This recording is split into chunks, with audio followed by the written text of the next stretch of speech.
So how is it possible that we got the story so wrong about fats? There were religious objections to eating meat as early as the 1800s that influenced American opinions, but a major turning point was in 1955 when a presidential health scare shocked the nation. News of President Eisenhower's sudden illness, described by his doctors as coronary thrombosis, came as a severe shock to us all. President Eisenhower in 1955 had a heart attack. He was out of the Oval Office for 10 whole days, and that really focused the attention of the nation on this problem of heart disease. Cardiovascular ailments continue to take an increasingly heavy toll of American lives, 1 million this year. The nation was really in shock, and there was a desperate need for explanations. And people were like, whoa, what's causing all the heart disease? Here are vital statistics. They show that this problem here in America is the worst in the world. There were a number of ideas about it. One was that it was vitamin deficiency. Another was that it was the rising tide of auto exhaust, more cars on the road. Of 10 men, we can expect 5 to get it. But we can't say who, or when, or why. Now you can look back now and say, well, that's pretty easy to understand. Everybody was smoking. Raleigh? Oh, no thanks. I have a pack. More doctors smoke Camels than any other cigarette. In the 1950s and 60s, cigarettes were in. Spud cigarettes are cooler than cool. Smoke Spud cigarettes, that's the mild, happy rule. Here, have a Viceroy. Eisenhower himself smoked 4 packs a day. What do you think? This is what I was really looking for. If you look at the trends for cigarette smoking against the increases in heart disease, they track together. But at the same time, the consumption of saturated fat was falling dramatically. Everybody was smoking. Now we know smoking causes heart disease or contributes to heart disease. But at the time, of course, the tobacco companies were like, no. Tobacco smoking, it doesn't cause heart disease. So all the scientists were like, hey, I wonder why we're getting so much heart disease. There's one theory that was proposed by Ancel Keys, who is a pathologist at the University of Minnesota, and he said that it was saturated fat and dietary cholesterol that caused heart disease. It's like, okay, but how do people eat butter for the last sort of 2 millennia? And ever since 1970, it causes heart disease. It's like it didn't cause heart disease before. At the same time, consumption of sugar, refined oils, and refined grains were on the rise in America, but Ancel Keys focused on fat as the cause of heart disease. And he thought that total cholesterol in your arteries would build up and clog your arteries and give you a heart attack, like hot oil down a cold stovepipe. So that was his idea. It was just a simple idea. You know, to blame a sort of ancient food for a modern disease was completely illogical. It didn't make any sense, but you repeat things enough and you get it out there enough, people believe you. As American author H.L. Mencken once said, for every complex problem, there is a solution that is simple and clear and wrong. It's the biggest scam ever perpetrated on the American people, this whole notion of cholesterol. If you have high cholesterol, you may be at increased risk of heart attack and stroke. Don't kid yourself. Talk to your doctor about your risk and about Lipitor. It's eye-wateringly lucrative to keep this idea going that we need to lower cholesterol. Cholesterol has definitely become the boogeyman of cardiology. And here's what's so interesting about cholesterol is we need it. Our bodies cannot exist without cholesterol. Yet once again, in simplistic thinking, we try and lump cholesterol in good cholesterol and bad cholesterol. And we want to lower the bad cholesterol, the LDL, and raise the good cholesterol and HDL. That is incredibly simplistic. It turns out that raising your LDL cholesterol in diet does not translate into heart attacks and death. It just doesn't. When you take cholesterol out of the equation, you go, let's just see if people who eat more saturated fat actually die more. Do they actually get more heart disease? That's what we care about. Forget that it raises cholesterol. We know it raises cholesterol. Let's take that out of the equation and see what the end result is, which is what we care about. And every time they do that, the relationship dissolves. There is no relationship between the amount of fat you eat in your diet and getting heart disease.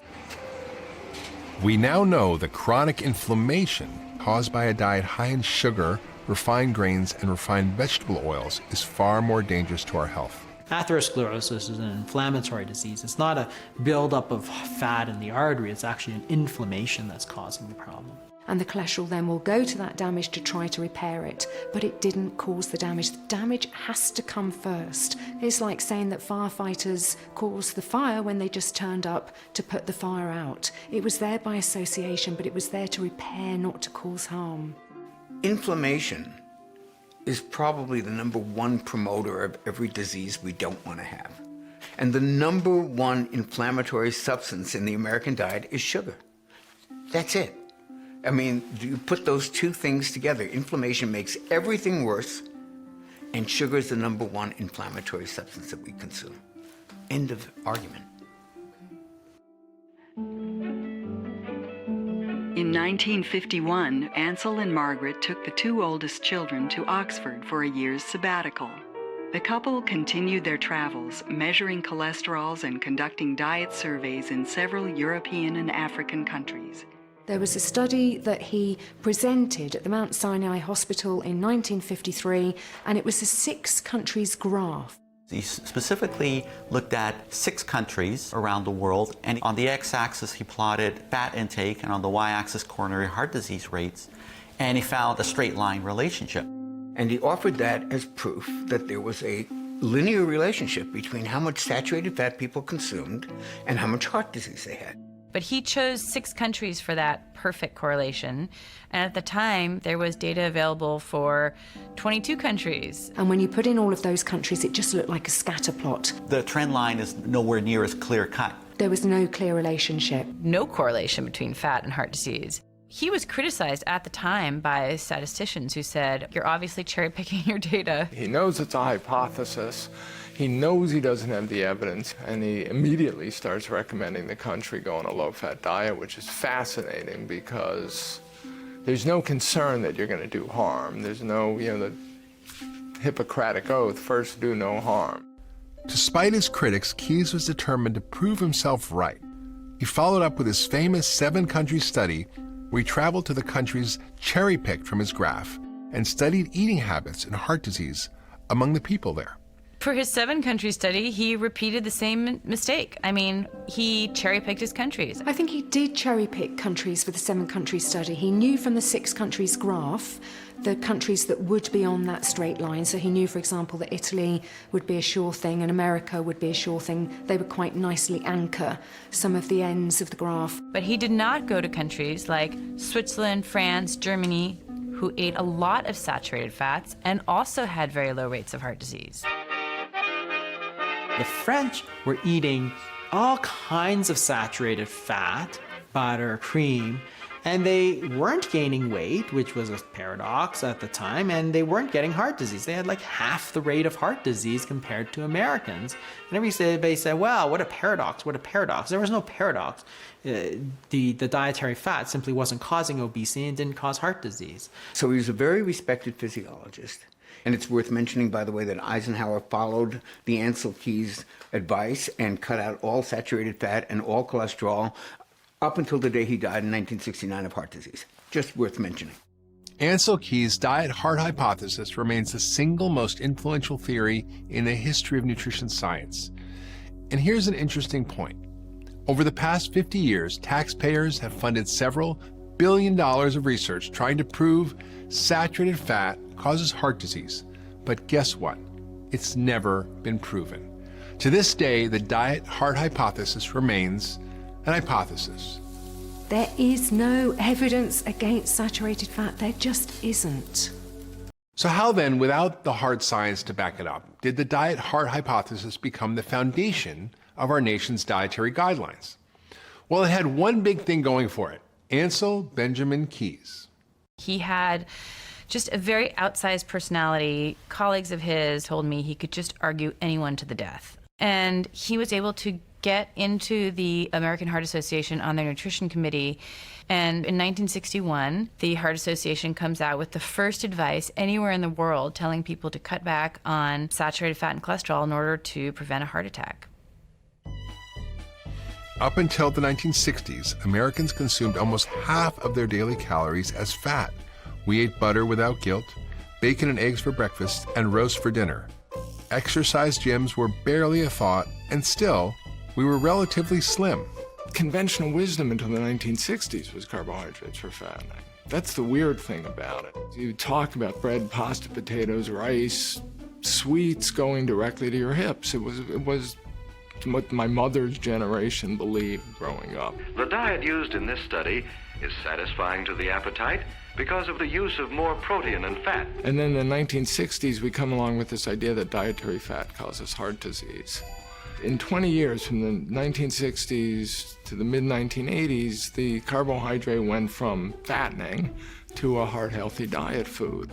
The low-fat diet fad had taken hold, and Keys rose to prominence within the American Heart Association and at the National Institutes of Health. If you only lived in America, you'd think this controversy was pretty settled, that obviously saturated fat causes heart disease because it raises cholesterol, and we all know cholesterol clogs the arteries. But there was a alternative hypothesis going on across the pond in England. There was always this competing theory that it was sugar and not fat that might cause heart disease. And the leading proponent of that was John Yudkin, and he published about that. And I think this is an extraordinary example of how nutrition science did or did not really work in America, because rather than say, oh, this is an interesting competing theory, let's explore that. Maybe they're right, maybe we're wrong. The reaction instead was to just bully him, really bully him out of the field. And Ancel Keys literally destroyed his reputation. He went after him. He did everything but call his mother, names. I think Ancel Keys knew that this hypothesis competed with his own, and he did not want that to succeed. He wanted his hypothesis to be successful. Not surprisingly, the sugar industry also preferred to point the finger at saturated fat. Recently discovered documents reveal that in 1965, the sugar industry paid prominent Harvard researchers to do just that. And they were very specifically paid $50,000 in today's dollars to produce 2 articles that exonerated sugar and fingered saturated fat as the cause of cardiovascular disease. We know that because we have the paper trail. We have their names on the documents. This is unconscionable.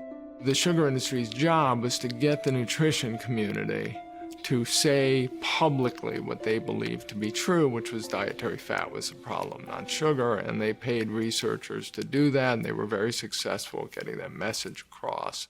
In 1977, a Senate Select Committee headed up by Senator George McGovern helped seal fat's fate.